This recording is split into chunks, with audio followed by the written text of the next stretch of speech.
It's very cool. Okay, excellent. Tim is next on my screen. Hi, I'm Tim Reynolds from Rotary Club of Footscray in Melbourne, Australia.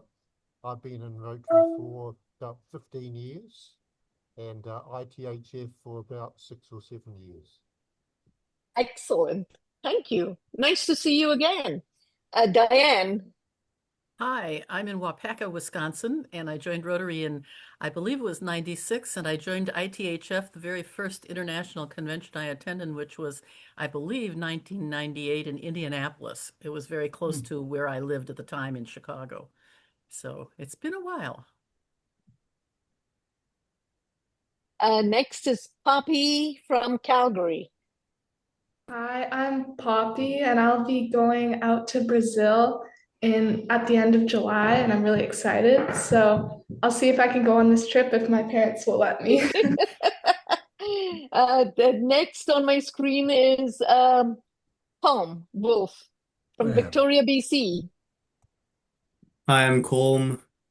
I'm in Victoria, and I'm looking forwards to going to Brazil at the end of July as well.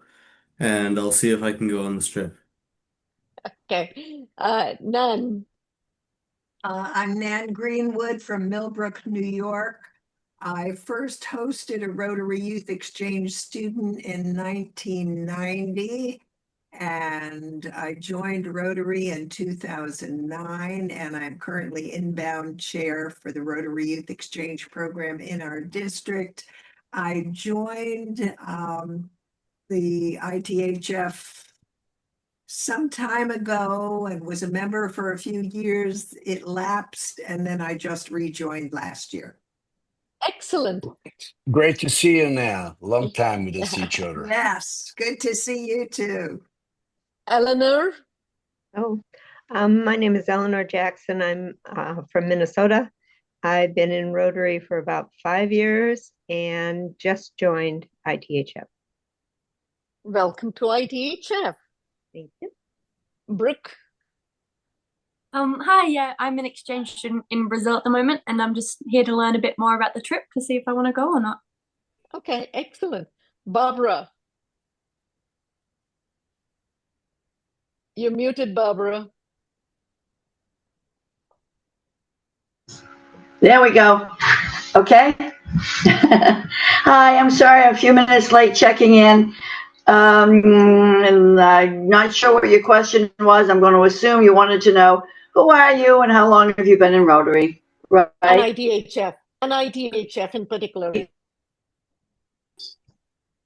ID. She seems to You're be frozen. I'm Barbara LaFleur. I think about 6 or 7 years now, and I joined at a convention and traveled with you folks to Germany, and haven't seen you since then. It's time to catch up with you. Excellent. Judy. I'm Judy Edmonds, been in Rotary now for about 7 years approximately. I'm not sure exactly. Been in ITHF for about 5 years and really enjoying the meeting people from all over the United States and all over the world. And so that's me. Excellent. Jeffrey. Yes, I'm been ITHF for a year, and this is my second year. And I wanted to get on the Zoom call for because I have a question because my wife can't take very high heights, and so Machu Picchu would not be available. Yes, you'll have opportunities for all the questions after the presentation. You will For comment sure. that, Doreen. Yeah. John. I'm John Anderson. I'm new to IDHF and just joined it. And I'm interested in the Galapagos because it's on my bucket list. So I decided this was a good opportunity to find out more about it. Excellent. And welcome to IDHF. Lynn. Hi, good morning, good afternoon, good evening, whatever it is. I'm Lynn. I'm in Canberra, Australia. I joined Rotary in 2003. I think I originally joined this in New Orleans at the convention there, and then I think I rejoined again in Toronto. I can't remember. I've been playing on the periphery for quite a long time. So, hello everyone. Hello again. And I'll read for Sandra Wicks because her mic is giving her a trouble. She's been a member of Rotary for 20 years, an ITHF member for about 15 years. And they went on an ITHF pre-convention tours in Portugal and Brazil. So with that, these are all the folks right now. So welcome everybody. Hopefully I haven't missed anybody. Welcome to the virtual tours. Today we are going to be talking about Galapagos and Peru, and I would like to welcome Alonso to start the presentation. Thank you very much. Thank you for everybody. Thank you, Simi, for the introduction. I will start sharing my screen. Okay. Not this, sorry. Yep, you were there. Yeah, that was the No, right one. No, maybe that working is better. So while you're getting that going, if everybody can please mute themselves, that'll be great. Okay. I guess you guys were watching Galapagos in Peru. Yes. Okay, great. So, folks, today I will explain to you in details about the tour we will provide in Galapagos and Peru. But you guys also can make in a different program, not exactly in the program I show up to you today. What's the best date to visit the area, even Galapagos or Peru? The high seasons, June, July, and August. The rain seasons is December to March, so I do not encourage you guys to go in that season because it's rain a lot in the area, especially in Peru, and the roads and all the structures in the country is not good enough with too much rain, especially for tour. The shorter season, and the one I recommend to you, is from April to May and September to November. In particular, in our tour, talking about Galapagos, the meeting point will be the Quito Airport. So that will be our program starting October 6th on Monday. If you want to plan to join the tour, we will organize the date to meeting point. The meeting point will be Quito Airport on October 6th on Monday. And the end of tour, if you're planning to do both, will be from Lima on October 27th. Okay, so again, that will be our team meeting you there in Quito. In Quito, since after the first night, next day we have a chance to see the half of the world. You guys could walk in the equator line, or so you can be half and half. That's the place you're gonna be to see the half of the world in Ecuador, especially in Quito. The next day, after 2 nights in Quito, we will fly from Quito to Baltra Airport, GPS airport. Sustainable airport, very nice place, and it's in one of the islands in the Galapagos archipelago. Seymour Airport in Baltra is the name. Galapagos is a lot of islands, is archipelago, and it's about 1.5 hours flying from Quito to the Baltra Airport. The main purpose to be there is to see the tortoise.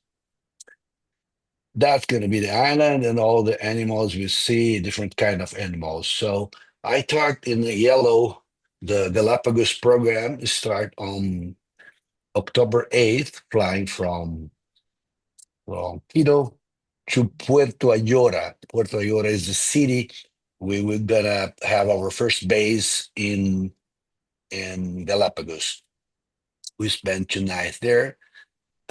We visit the Charles Darwin research station. It's a place that show up to us a lot of information about the environment, all the animals and everything. So that is Solitary George, Lonesome George. It was a hope.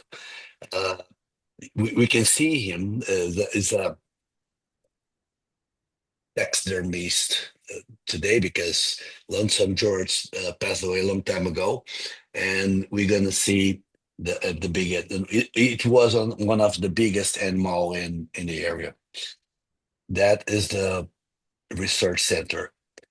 When we see Rancho Primicia, is a turtle sanctuary. You guys could see personally the turtle. It's very no dangerous to be close, not touch, but not dangerous because turtles are very, very calm animal. But you also can see and learn with our team important information on the animals and why they are like this, the size like that. And we also have a chance to see all the animals in the area, not only the turtles, but also the birds, sea lions, lobos marinos, and the iguanas. There are two kind of iguana, the earth one and the sea one. All the kind of turtles, different shells of turtle according the environment they are. All of them come with a different shell, but according the area they were, how they do to eat, they could change the the shape. Galapagos is also a good chance to eat. For sure, we have a opportunity to know some special restaurants to eat special ceviche in Galapagos, lobster, a lot of seafood, but they also have different kind of food, not only seafood. After Galapagos tour, such includes the visit for 3 main islands in the archipelago. We fly to Guayaquil. Guayaquil is in Ecuador again, but we don't go back to Quito, but to Ecuador, to Guayaquil, and from Guayaquil next day on the same night, sorry, we fly to Lima. So I target now the program in light brown and brown at the end. We overnight close to Lima airport in order to take another plane, a local plane, to fly from Lima to the south of Peru, and there we will be our in the tour. It's the Titicaca Lake. Titicaca Lake, it's about close to 4,000 meters above the sea level. It's the highest point we go. And that is a strategic point in our tour. We spend 2 nights in the lake in order to make acclimatization, to acclimatize our body for the high altitude. I think after our presentation, we explain better about that. Titicaca, we can see Simi and Pardip and many friends that we had. In Titicaca, we have a chance to see the floating islands, the Urus, the native people in the area. They used to build their house on the floating islands inside the highest navigated lake in the globe. They are very colorful. Anywhere you go, all the clothes and all the transportation way, the houses, they try to make very, very colorful. That's the kind of transportation we do. As I told you, it's a place to rest. The sunset there is a really, really amazing. It's a time to be very quiet for 2 nights in order to acclimatize and to adapt your body to the high altitude.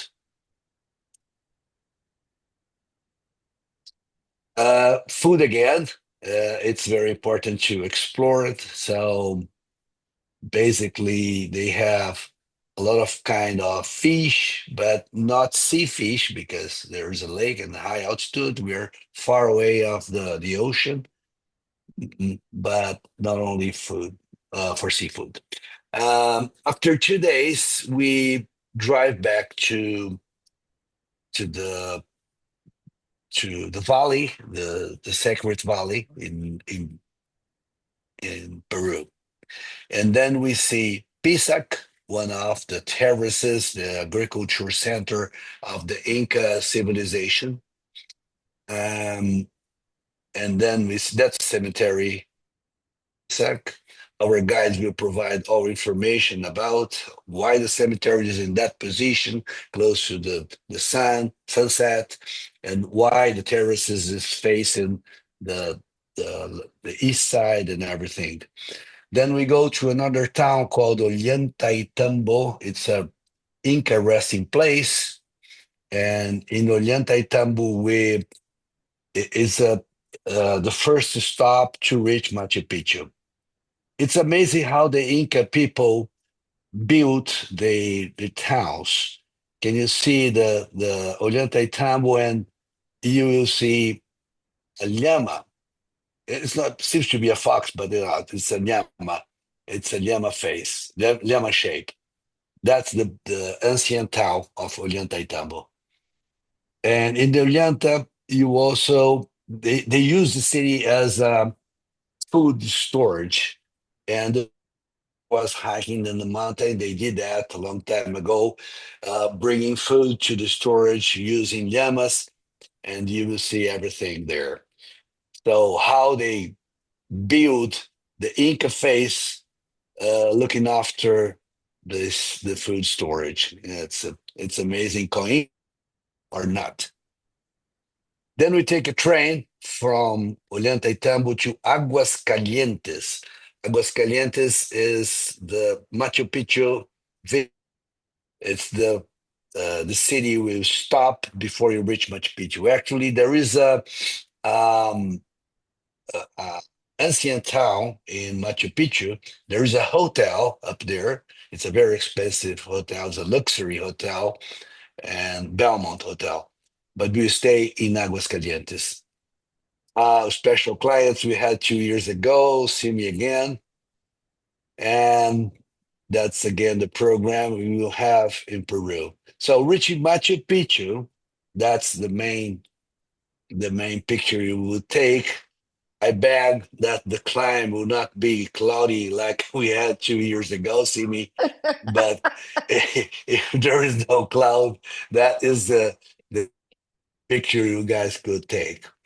Up there, we see all the engineering the Incas made in the town. And as I told you about shape, Incas was very smart. That is the mountain, but you can see a cat as well. Look this, a puma. It's a coincidence, nobody knows. We will explore the city, visiting all the monuments, and on the upper left corner, you see the Condor Temple. It's you can see the wings up there, the peak, and everything. So a long time ago, what they did, the Incas put the mummies on the back of the condor in order to bring them to the heaven. The Kui, or the guinea pig, it was representing that rock, and that is the Southern Cross. And amazing, the shadow provided by the Southern Cross rock provide you a llama neck and a llama face. The Incas was very, very smart. Like this. Look at the condor, the cuy, the guinea pig, and the llama. In Aguascalientes, we visit the Aguascalientes, as the name said in the Spanish, hot water, hot springs, and we will visit the place in order to rest a little bit more, because we hike when you are there in in Machu Picchu. It's very useful to go hot springs to relax a little bit.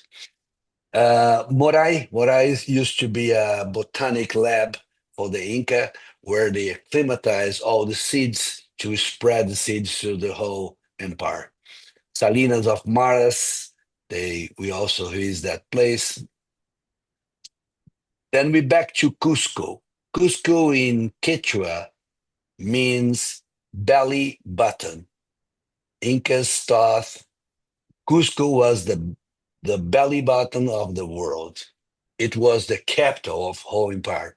And there we found that we could find the main palaces and the main constructions for the Inca. The city shape used to be a puma. Sacsayhuaman was an ancient Inca main palace. We also visit astonished rocks and the shapes, the way they built all the fortress, the constructions was really, really amazing. And a lot of rocks they used there on the palaces, the Spanish people rebuilt and try to build church and the conquer in 1530 something. But even today, we can see all the rock shapes on the walls. So representing a puma, can you see that? That's the main stone in the palace. Again, the food, ceviche in Peru, it's unforgettable. It's really, really good. And all the kind of food, chicharrón de cerdo, rocoto relleno, and many, many others. That's, I don't know if you like or not, is a guinea pig, cuy. It was a very, it's a delicious, I like this, but I'm not sure if everybody wants to eat it or not. Fruit in Peru is really, really amazing. You have a chance to see different kind of. Again, back to the program. Then we will fly from Cusco. Look this. We flew from Lima to Juliaca, to Puno area. Then we been the Machu Picchu area in Cusco. Then we have another flight from Cusco to Lima. And after Lima, we take a bus and I go to Ballestas in Paracas. In Paracas, we will see the candelabra, the chandeliers from the ocean. You can see that information. It was an information for navigation. That shape has been drawn on the ground 2,000 years ago, more or less, and it's still there. We also see, after Paracas, we go to Nazca. I'm not sure if you guys heard about Nazca before, but there was a lady called Maria Reich. It was a German lady. She moved to Peru a long time ago. She passed away like 15 years ago. Her body is still buried there in Nazca. And she studied the lines, and those lines you guys can see only from the above. You can see from the ground. And it's amazing that those lines has been drawn on the ground 2,000 years ago. 2,000 years ago. And it's visible only from above, not from the ground. Why they did, nobody knows. What the purpose, probably is ritual, some ceremony, and they made on the ground, and amazingly is still there because the area, there is not too much rain. You will see a spider, the monkey, the hummingbird, a dog, and there is a mirror where we can see a branch of tree, a lizard. A long time ago, the road constructions broke part of the animal. They didn't know it was there. The line has been discovered in for a airplane, an aircraft was playing close to the area, and someone saw the figures on the ground. American navigator was there, saw that. Then they realized it was a line, and it was close to 1930s, more or less. But the lines has been drawn 2,000 years ago as well. Maria Reich, that's the lady of the lines. She passed away in 1998 in Lima, and she's called as the lady of the lines even today. Something is amazing. Maria, the trouble, and she lost one finger. She had only 4 fingers. And it's amazing. I go back, all the figures you see on the ground, one has 5 fingers and another one has 4. Why that? It's a coincidence. All the animals you see there, look at the lizard, that one is a kind of frog, even the monkey, and also the dog, all of them has 4 fingers on the right hand and 5 on the left hand. And Maria lost the fingers on the left hand. It's a negative. It was opposite, but I'm not sure if it's a coincidence or not. But 2,000 years ago, they made on the ground information that represent the lady of the lines 2,000 years after. Look at that. Maybe it's a coincidence or not. Nobody knows. Okay, for further information, you guys could contact me. And if you guys have some question, I'm able to answer you. Okay, I will start to share my screen. And then I open to the audience for questions. Thank you, Alonso. That was really good. We do have some questions in the chat, and I'll read that and then I'll open the floor up to more questions. So the first question we have is, do you have any recommendations about flights from Western Canada to Quito and also return? Everyone but you take care of that, not me. But my recommendation is the airlines, the commercial airlines you do, and not only arriving from Quito, but if you are doing Galapagos tour only, you arrive in Quito and you leave the tour from Guayaquil. But if you are doing both, you arrive in Quito and you leave the program for Lima. A lot of companies can do that. LATAM is a South American company, works very well. Also, do you remember which company did you fly, Simi? We flew Air Canada and LATAM. Air Canada and LATAM as well. Yeah, United United Airlines also.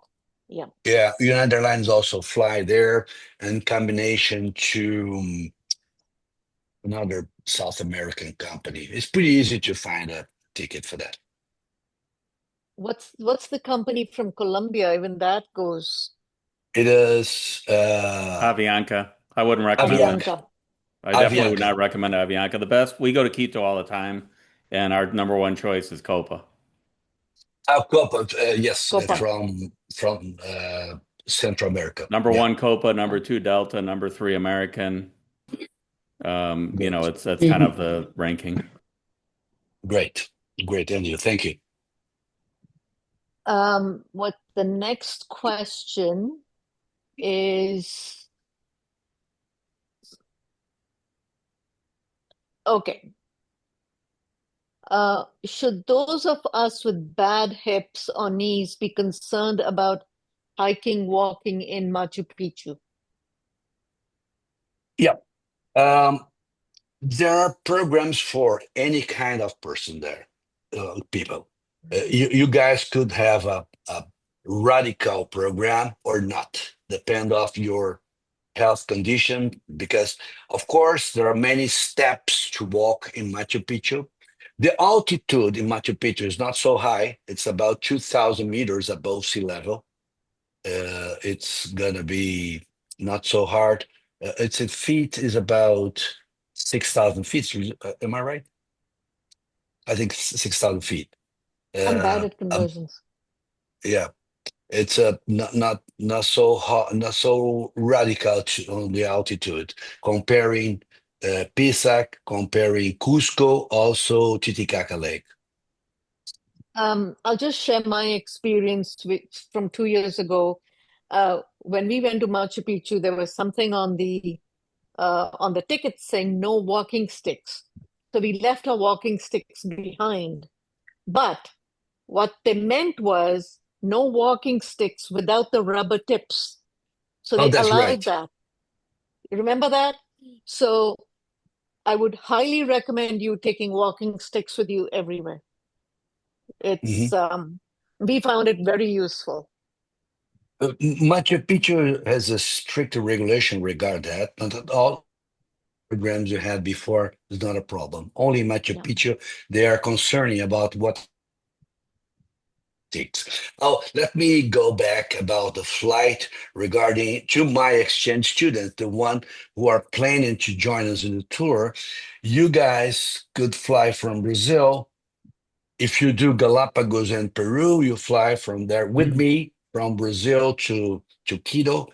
But if you are planning to join us only in Peru tour, I will receive you in Lima. So someone in my company will help you in Brazil and fly with you to Lima. And then we have the tour from Lima to all the areas in Peru, then back to Lima, from Lima to São Paulo. That's for my exchange students. Thank you, Alonso. There's another question from Jeffrey. What can two people go on the tour without going to any high altitude? It's difficult, Jeffrey, because anywhere we go, it's high altitude.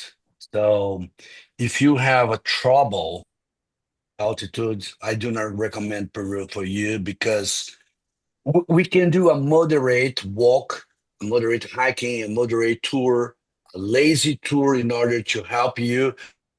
Altitude, it's impossible to avoid.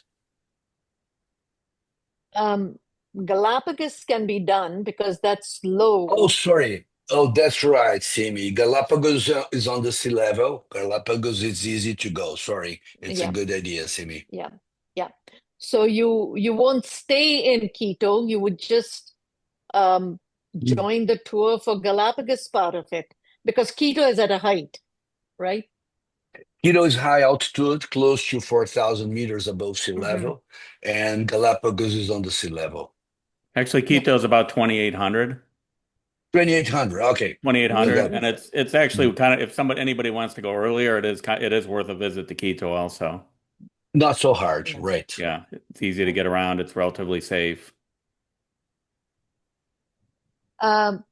Anybody now? I've read all the questions in the chat, so anybody I have else one has question. questions?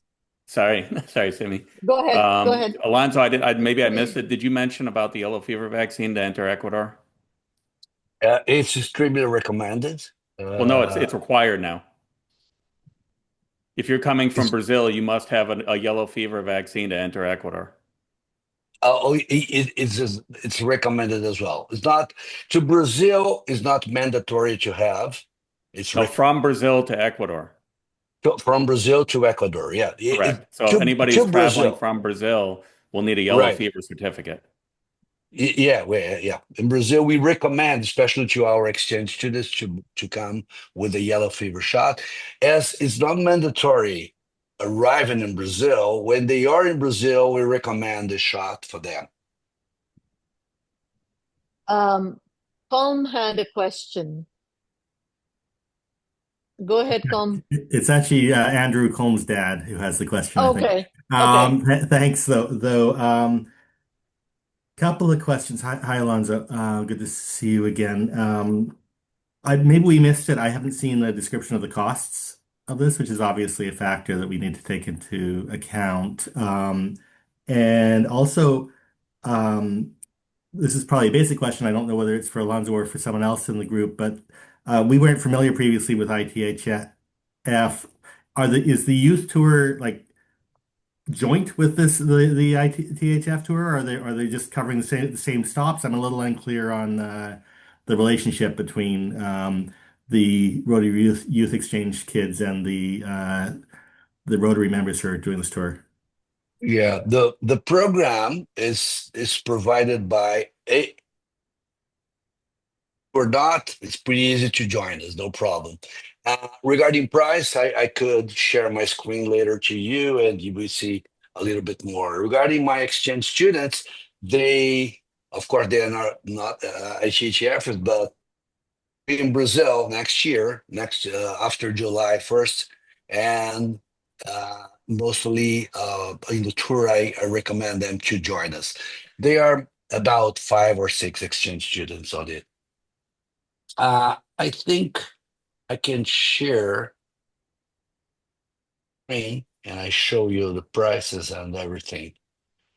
I show you the price for our program in October, but you guys, I know a lot of people also will watch our presentation on the YouTube. You guys could make your own program. Where I go? Okay, here. And I share that screen here. Okay. Okay. So that's the program. What is included? If you guys want to print that, all the nights. And the price for both program, Galapagos and Peru, is 7,200 American dollars. And if you need a single supplement, there is a price up there.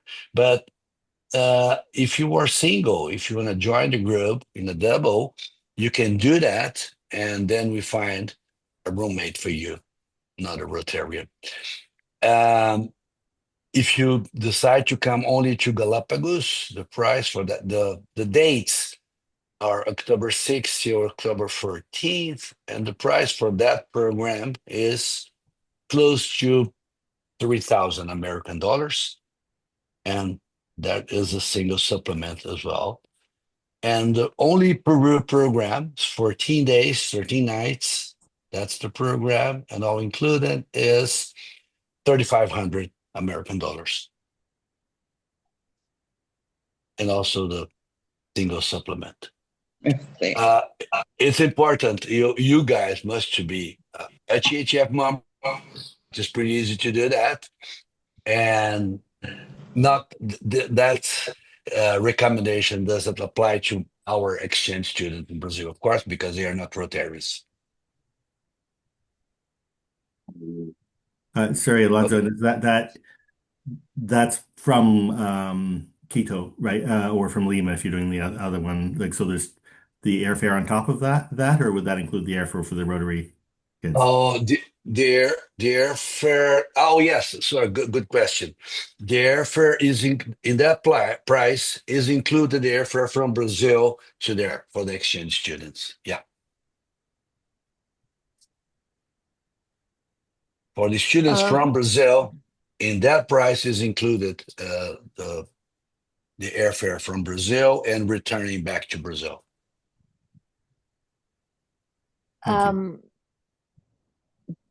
Carol Cartier has raised her hand.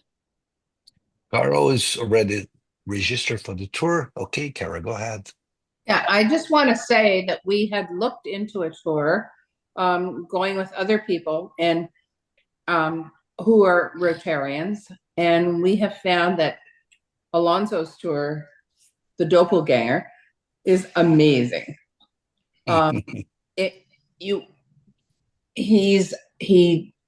We did a tour with him in Brazil, and it was amazing. So if you want to go to Galapagos and Machu Picchu. This is the time to do it. Oh, folks, honestly, I don't pay her to. Well, I don't pay her to the comment, but he married my brother, so that's why he did that. He did that. We had a really good time when we traveled with Alonso 2 years ago, doing the exact same itinerary, and we had a Right. group of youth exchange students who came with us on just the Peru part of the trip. And honestly, I think it was a great experience for the students and for us alike. We Right. became their honorary grandparents. Just saying. Great. It was 4 adults and me, and 6 exchange students that time. Yeah. Yeah.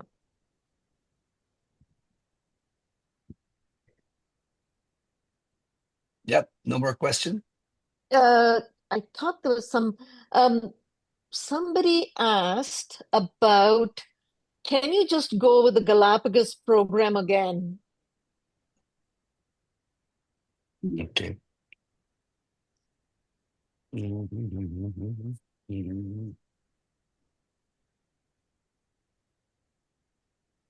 Yep. Which one? Only Galapagos or both? Only Galapagos. Okay. The last one. Yeah. No, the first one, sorry.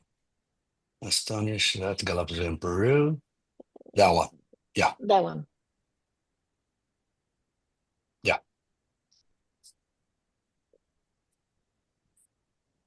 That's the program. The agenda and the price. So Yeah. you go to Santa Cruz Island, and you go to San Cristobal and Right. Espanola, right? Yeah. The 3 places.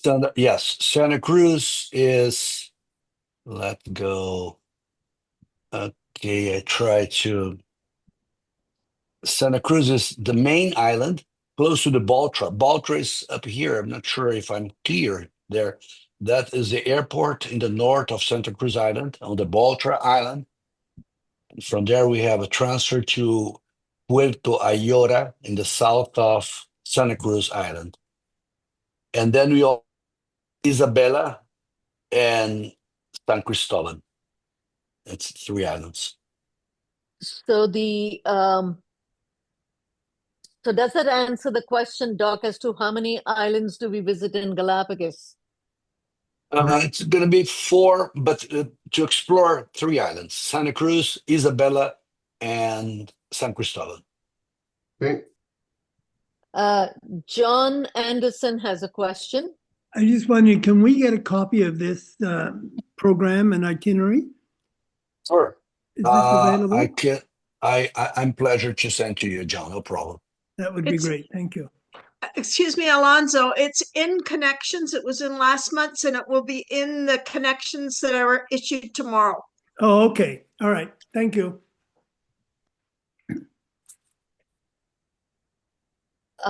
If you can stop sharing for a minute so I can see everybody. Does anybody have any other questions? I have one. Okay, go ahead. In reference to the Brazil trip, since I'm new to hearing about that, is that just for the exchange students or for everybody? No, could be everybody. Yeah. No, because are you coming to Brazil, Doc? I'm just first hearing about it now. Okay. So, okay, Simi, go ahead.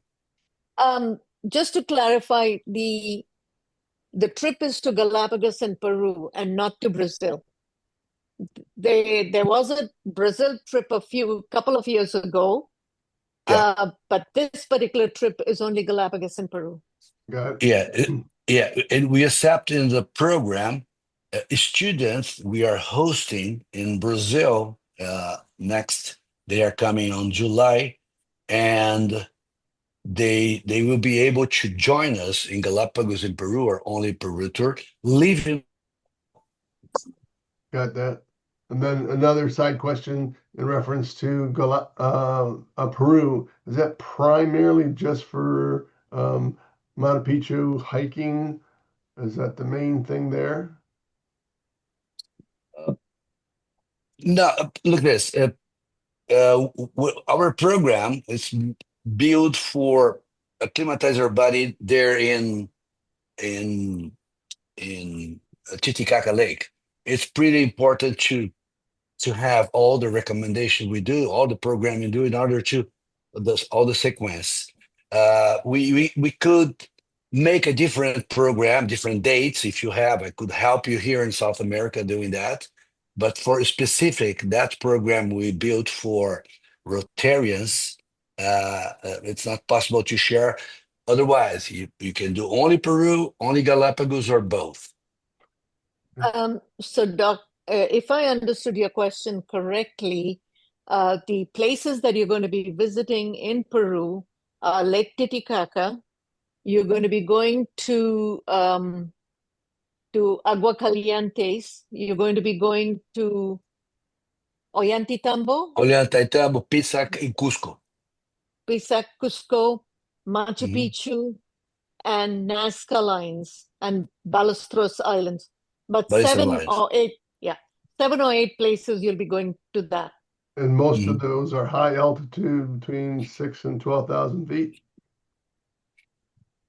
6,000 feet is only Quito, Quito first in Ecuador, or Titicaca Lake, and Cusco area. Machu Picchu, it's about 2,000 meters, Okay.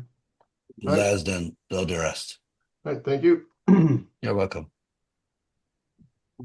Go Alonso, ahead, if I Sheila. could make a comment. I went on a rotoplas mission to La Araya in Peru, and it was really high, like 14,000 feet or something. And we just used ginkgo biloba, and most of us didn't have a problem at all. The only incident was when one of the doctors decided to go jogging, and he ended up in the infirmary. Yeah. Yeah, there are some tablets they use Yeah. there in order to avoid and acclimatize your body. Yeah. Also, most of these places have oxygen tanks. So if you need Especially, it, yeah, especially in Titicaca. Titicaca Lake. On the first 2 nights we do that in Titicaca, we use oxygen in order to acclimatize better your body. I remember you use that, right, Simi? I used it, yeah. I think Cato also used. Cato used it too. Yeah, I remember that. Mhm. Yeah. You know, but the interesting part of Lake Titicaca, I must say, that I found really fascinating is how they make these floating islands and the experience of staying in a floating hotel. That's Yeah, absolutely amazing. it's different. Yeah. It's different. And when you get there, then they explain to you how they make these islands, how they get their inheritance of the part of the island. They'll cut a little piece of island and give it to you, and then And sometimes that's a very good comment, Simi. Sometimes people ask me about price. Why is the price sometimes is so high? You can do tour in the different ways, in the different prices, according the service we offer, what you've included in the program. Especially in that one, for example, when you are in Titicaca Lake, for example, we will be received for a family. I think you remember that, Simi. It was like 4 or 5 couples in a single hotel. We share some hotel because it was not big enough to everybody. And in that group, it would be the same because we will be no bigger than 25 people. And the families there on the floating islands could host like 10 people, no more than that. And if we probably will have 2 or 3 hotels to receive us on the floating islands. that's quite an experience. It is. Yeah. Are there any other questions? You can also, for those who are for the height, we went to the travel clinic and they prescribed us medication for altitude. So the biggest thing that, for me, it was headaches. I got a headache the first day I was there. And you really need to take it slow. Take it at your own pace, walk slowly, and it is doable. But you have to look at your own condition. Talk to your doctor before you sign up for the program. Yeah. They also have local, they also have some strategy like chewing coca leaf, for example. It's a way to prevent altitude sickness, and people do that. And you also can do, because coca leaf is not a drug, not a problem, and could help you to acclimatize your body to the altitude.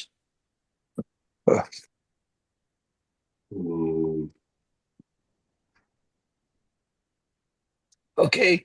Okay. Do you have? What time is it? We're getting close to 10 o'clock, so we won't do a breakout room. Mhm.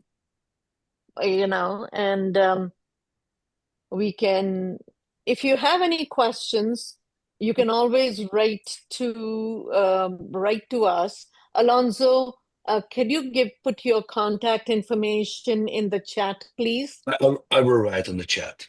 Yeah. So you can ask Alonso questions directly. Okay.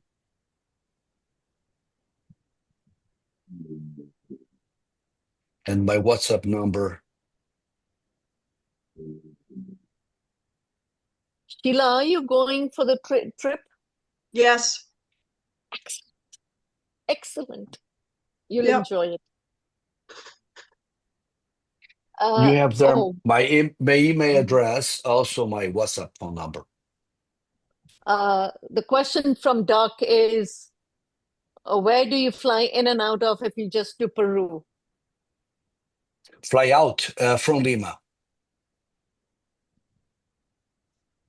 From Lima on 20 something. Let me see. So let's go back to the program here. From 27, October 27. Yeah, from Lima. And if you just do Galapagos, in and out of where? Yeah, to Galapagos and in Quito on October 6th.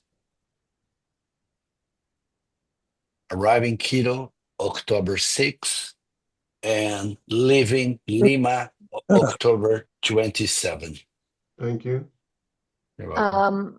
Sandra I missed a question. When will deposits be required? Oh, good question, Sandra. Sandra is already applied for the tour.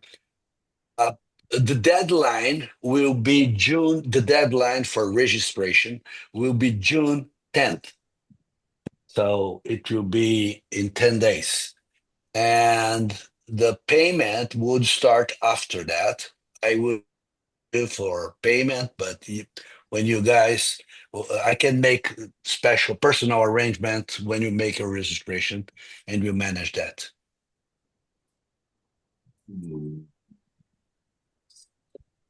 Go ahead, Doc. Sorry about all these questions. Good. You said the last one was October 6th to 27th, but I believe that's the 22 day trip. I was wondering if you just did Galapagos only with no Peru, where would be the in and out flights? Oh yeah. If you are doing only Galapagos, is October 6th in Quito, and you leave from Guayaquil on 14, 14 or 13. Let me see. I think it's 14. Yeah, 14 in Guayaquil, right? October 14th from Guayaquil.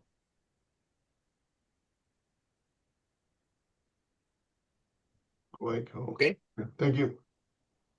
You're welcome. Okay, we have no chance for the breaking rooms, Simi. Well, we could do 5 minutes if we go over. We can do a 5-minute breakout room. Okay. So, Siva, Yeah, okay. Okay. Maybe how many are there? 3 or 4? there's only 13? 3. 3 should 13? be good. 3 should be Yeah, good. Yeah. Okay. For 5 minutes. Yeah. for 5 minutes. Yeah.